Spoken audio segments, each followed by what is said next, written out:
Bapak ngorok nggak kalau tidur? Ngorok. Oke. Nanti habis ini malam ini suruh tidur berguling ya, atau peluk ibu ya. Nah, karena kalau kita tidurnya miring, lidah itu jatuh ke samping. Oke. Nah, karena ketika orang nggak sadarkan diri, ini lidahnya jatuh ke belakang, jadi nutup jalur nafas. Makanya dia mengorok. Jadi hal yang kita lakukan adalah tarik lidahnya, miringin kepalanya.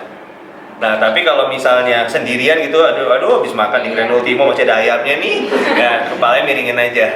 Itu jadi supaya lidahnya jatuh ke samping.